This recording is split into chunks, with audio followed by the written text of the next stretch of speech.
বাহিৰত মানে পুৰা ফটকা ফুটাই আছে, চাৰিওফালে একদম শব্দ ওলাই আছে। আমাৰ চবতছে বুঢ়া যোনটো বুঢ়া মেকুৰীটো সি ভয় খাইছে। তাৰ মানে উদাহৰণ কি আছে দেখিছে, সি মোৰ কোচত আহি পেলাই বহি গৈছে দেখিছে। এনেই সি নাহে তাক মাতি থাকিলেও, এতিয়া সি মোৰ কোচত আহি পেলাই বহি গৈছে। তাক দেখা পাই আকৌ টিকলাটো উঠি আহিছে, ফজি 1। উঠনিৰ পৰা তাক মাতি আছিলোঁ মই টিকলাটো, অহা নাই। তাৰপিছত মানে বাহিৰৰ বম ফুটি আছে না, বুঢ়াটো আহি পেলাই কোচত সোমাই গ'ল। এতিয়া সিও আহিছে আৰু বুঢ়াটোক দেখা দেখি তাতো জেগা লাগে মানে এতিয়া আহিছে নাই, জেগা লৈছে সি।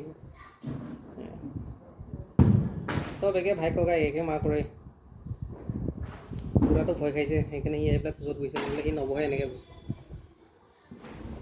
আৰু গধূলা সি এইখিনি সময়ত ঘৰটো নাথাকে, অলপ পিছত আহিলে ভাত খাবৰ কাৰণে, কিন্তু এইখিনি সময়ত মানে বম ফুটি আছে বাহিৰত, কাৰণে সি আহিছে আৰু। কিন্তু আমাৰ বুঢ়াটো এই চবে তোক চাই আছে, হেল্ল' বুলি কৈ দে এবাৰ। তই এনেও বুঢ়া হ'লি আৰু এতিয়া। সেইটো দেখিছে নেকে জেগা লৈ লৈছে আৰু তাৰ আৰামছে টোপনি আছে এতিয়া।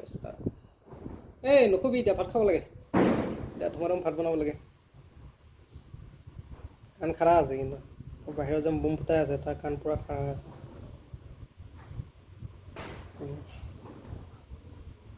টিপলা কি শুনি আছে কি হৈছে কি নাই, এতিয়া মোৰ কোচত আছে কাৰণে টোপনি আছে আৰু লাহে।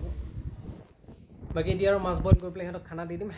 বাকীটো আৰু দেৱালী বুলিবলৈ আৰু কি একো নাই, যেতিয়ালৈকে আৰু জুবিন গাৰ্গক জাষ্টিছ দিয়া নহয় চাৰিওফালৰ পৰা, একো ইচ্ছাই নাই আৰু।